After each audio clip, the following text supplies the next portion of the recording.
Good morning everyone, happy Saturday. সকাল শুরু, কি খাবো সেই শুরু। সকাল যত দেরিতে শুরু হবে তখন থেকে শুরু হয়ে যাবে কি আজকে রান্না হবে, কি আজকে খাওয়া হবে। অর্ধেক জিনিস যদি বাজারে থাকে সেই অপূর্ণ অর্ধেক জিনিসটাকে ঘর থেকেই জোগাড় দিতে হবে আর কি। সেই রকমই আজকে হচ্ছে মিত্রবাবু শাক পোস্ত।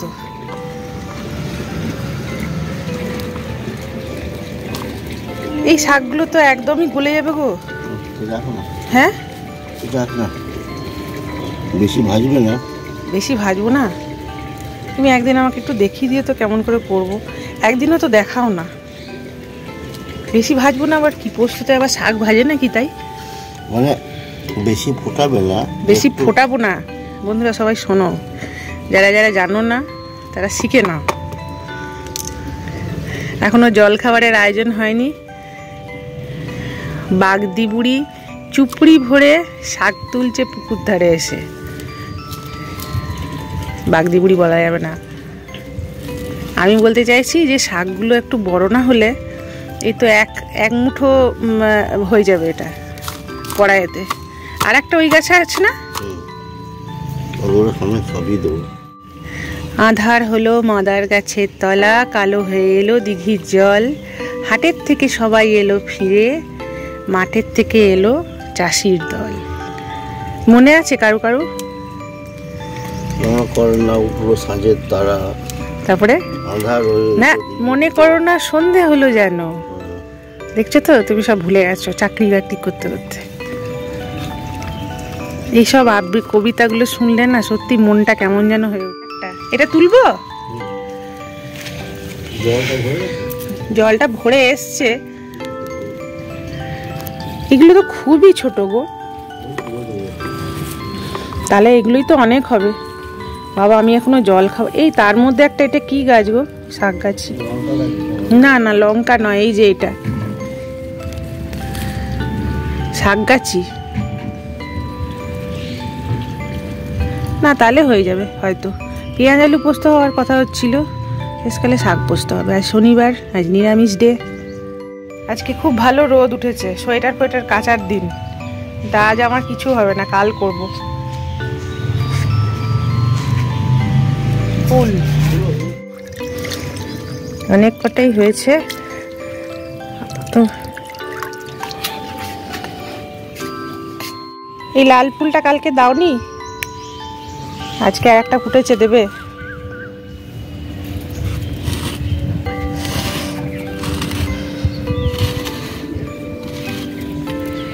এই যে চাষি বাড়ি থেকে শাক পেয়ে গেছি, তাহলে এই শাকেরই পোস্ত হবে। অনেক কটা হয়েছে তো গো, দেখো এটা 500 শাক হবে বোধহয়, আরো বেশি হবে, 500 থেকেও বেশি হবে। তবে বললে হবে?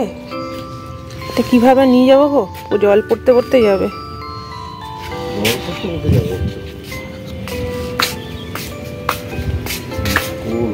খেলা ঘুরেছি বলে দেখো বন্ধুরা, বাসন যেমনকার তেমনি আছে। এইগুলো এখন মিনা এরকম করে ধুয়ে রেখে দিয়ে যায়। এগুলো এবারে এইখানে আমি গুছিয়ে রাখি প্রতিদিন। কালকে আর রাখা হয়নি। তো আজকে ব্রেকফাস্টে কি বানাবো চলো তোমাদের সাথে শেয়ার করি।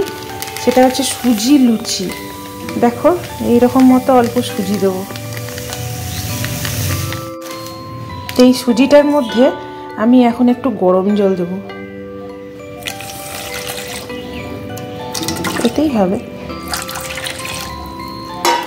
গরম জল দিলাম তো এটা এবার চাপা ঢাকা দেওয়া থাক।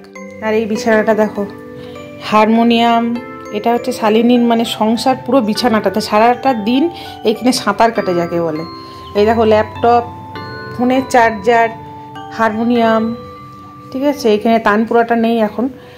তো আমি একদম না ভালোবাসি না এইসব। আমি এগুলো সমস্ত নামাবো, নামিয়ে চাদরটা ঝাড়বো, পরিষ্কার করে পাতবো, তারপরে আবার এগুলো গুছিয়ে রাখবো। দেখো মোটামুটি একটু পরিষ্কার করার চেষ্টা করেছি। এইটুকু না হলে আমার মাথাটা খারাপ হয়ে যায়। এখানে হারমোনিয়ামটা করে দিয়েছি, জানলায় পরিষ্কার করে জল ঢালা হয়ে গেছে। এই দেখো গাছটা কতটা বড় হয়েছে দেখো। দেখো এখন ছেলে মেয়ে সবাই তো তোমার বাইরে পড়তে পাঠানো। তো আমার মতে বলে মেয়েরা তো আমার মা মাসিরা আমাদেরকে তো শিখিয়েছে মেয়েদের রান্নাঘরের কাজ বা সমস্ত গৃহস্থালির যে টুকিটাকি কাজ এগুলো শেখানো উচিত, শেখানো দরকার। তো আমার মনে হয় ছেলেদেরকেও শেখানো দরকার। ছেলে মেয়ে সবাই যদি রান্নাটা একটু শিখে নেয় না, রান্না বা ঘরটা একটু পরিষ্কার করে গুছানো এই সব জিনিসগুলো শিখে নেয়, যদি কিভাবে বাজার করতে হয় বা কিভাবে খরচাটা ঠিকঠাক করে করতে হবে, তো এই জিনিসগুলো শিখে নিলে তার মধ্যে বিশেষ ব্যাপার হচ্ছে রান্নাটা। তো শালিনীর মধ্যে একটা জিনিস দেখেছি, ও ভেজ রেসিপি বেশি পছন্দ করে। স্টাফিং পরোটা ও অনেকবার ট্রাই করেছে একা ওখানে যেখানে থাকে। তো ওর মধ্যে একটা প্রবণতা আছে ভেজ রেসিপি করার, পরোটা করার। তো ওই জন্য আটার জিনিস হলে আমি বললাম তুই নিজে কর, ও সঙ্গে সঙ্গে নিজে ট্রাই করে দেখবে। এখন যদি করে হাতে কলমে শেখানো আর কি, তো বাচ্চাদের এইভাবে একটু উৎসাহ দিয়ে করালে, আমি ওকে দিয়ে করাচ্ছি বলে এই নয় যে আমি মানে কুড়ে মোড় কাজ করছি, সেটা নয়। ওদেরকে শেখানো দরকার, আমার মতে বলে ছেলেদেরকেও শেখানো উচিত। তাহলে বাইরে থেকে কিনে খাওয়ার প্রবণতাটা কমবে। এখন ওই জন্য অনেক ছেলেই, বেশিরভাগ সব ছেলেই রান্নায় পারদর্শী। হ্যাঁ, এটা কিন্তু দরকার। আর এই গুড়টা অনেক দিন রাখা ছিল বন্ধুরা, সেই জন্য একটু কেমন হয়ে গিয়েছিলো, দিয়ে একটু এলাচ দিয়ে দারচিনি দিতে ভুলে গেলাম। গুড়ে যদি একটু দারচিনি গুঁড়ো করে দেওয়া হয় না, তাহলে গুড়ের গন্ধ চলে যায়। এটা আখের গুড় ছিল, তো এখন খেজুর গুড় খাওয়া হচ্ছিলো বলে আখের গুড়টা খাওয়াই হয়নি। দিয়ে ওটাকে একটু পাতলা করলাম, লুচি দিয়ে দেখবে লিকুইড টাইপের গুড়টা বেশি ভালো লাগে। দেখো কত সুন্দর বেলতে শিখেছে। বাবা, এইটা শুনে আবার বৃষ্টি বৃষ্টি যদি নেমে যায় মুশকিল। হ্যাঁ, রোদ্দুর ভালো লাগে বাবু, মেঘলা ওয়েদার একদম ভালো লাগে না। চলো, হেলদি ডাল, হেলদি গুড়, হেলদি ডাল, হ্যাঁ অবশ্যই ডালটা হেলদি, আনহেলদি লুচি। এই যে এই ভদ্রমহিলা কালকে চলে যাবে, তাই খাতিরদারি হচ্ছে এখন তার অল্প করে হলো। ইনি ভেজ পছন্দ করেন, নন ভেজ ভালোবাসেন না। আর এদিকে ভদ্রলোকের খাওয়া শেষ, চলো খাই, এনজয়। তোমাদেরকে শেয়ার করি, এক খাওয়াল খেলাম আর কি, এক গ্লাস, তো ব্যাপক হয়েছে। কি যে বলি তোমাদের, কি বলো তো। এক নিবালা তুম সবই কে লিয়ে, কিচ্ছু বলার নেই। যতক্ষণ না আমি তোমাদের ডেকে খাওয়াচ্ছি ততক্ষণ কিচ্ছু বলার নেই। অসাধারণ অসাধারণ, গুড়টার টেস্ট খুলে গেছে, এলাচ দিয়ে গরম করেছি, আর ডালটার সাথে লুচিটা একদম সুপার ডুপার টপার। ওইটা পড় না, যেটা এনেছি সেটা পড় না।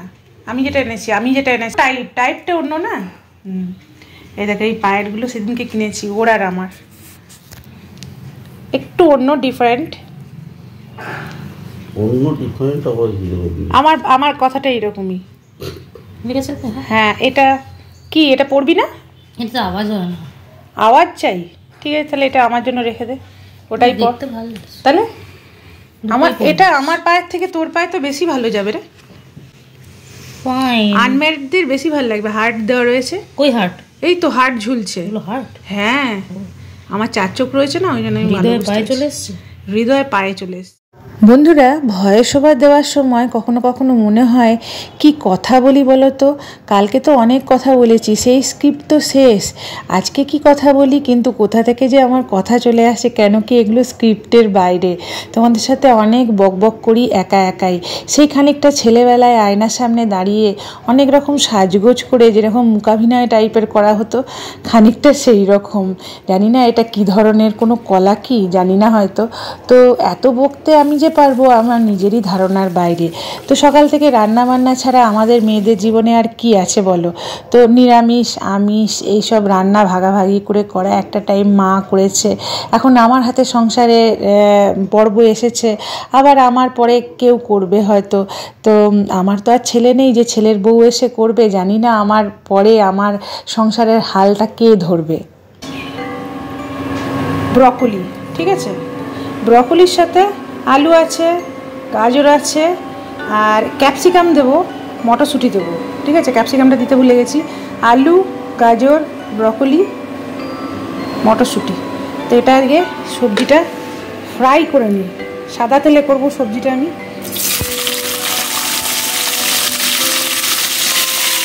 দেখো সবজিগুলো ভাজা হয়ে গেছে, আর এদিকে পেঁয়াজ, রসুন, আদা, টমেটো, মশলা, রেড চিলি পাউডার, লবণ, হলুদ সমস্ত দিয়ে কষানো হয়ে গেছে মোটামুটি। এবারে এটা দিয়ে ঢাকা দিয়ে দেবো, একদম কম আঁচ করে ঢাকা দিয়ে দেবো। এখন জল দেওয়ার কোনো প্রশ্নই উঠছে না। মটরশুঁটি অ্যাড করা হয়নি, মটরশুঁটি দিয়ে দিলাম। এবার এটা কম আঁচ করে ঢাকা দেওয়া করবো। সবজিটা অলমোস্ট হয়ে গেছে যাকে বলে। একটু চিনি দিলাম, কেন কি স্বাদের ব্যালেন্সের জন্য চিনিটা দরকার। এটা তার জল দিতেই হবে না, সবজির জলেই সবজি সেদ্ধ হয়ে গেছে। জল দিলে ভাতে রুটিতে খাওয়া যাবে না, একটু মাখা মাখা হলে ভালো হয়। একটু চিনি দিলাম। আমি এটা চাপিয়ে দিয়ে আমি স্নানে গেছিলাম, আমার স্নান কমপ্লিট হয়ে গেল, সবজি হয়ে গেল। তো এটা এখনও আরও একটু 5 থেকে 10 মিনিট না চাপা ঢাকা দিয়ে রেখে দেবো। ব্যাস ধনে পাতা অ্যাড করে পরিবেশন করো। এটা লাঞ্চ মেনু মিত্রবাবুর। গাছের কাগজি, গাছের শাক পোস্ত, তারপরে ডাল, এই যে মিক্সড ভেজ যেটা বানালাম, আর চাটনিটা কিন্তু বাসি, দই। ব্রকলি দিয়ে মিক্সড ভেজিটেবল রেসিপিটা তোমাদের কেমন লাগলো অবশ্যই জানিও। নিরামিষ দিনে এইরকম একটা রেসিপি থাকলে রুটি ভাতে সব কিছুতেই খুব ভালো হবে। আর আমি রেগুলার ব্লগ দেওয়ার চেষ্টা করছি, তোমাদের সাথে থাকার চেষ্টা করছি। আশা রাখছি তোমরাও আমার সাথে থাকবে। সবাই ভালো থেকো।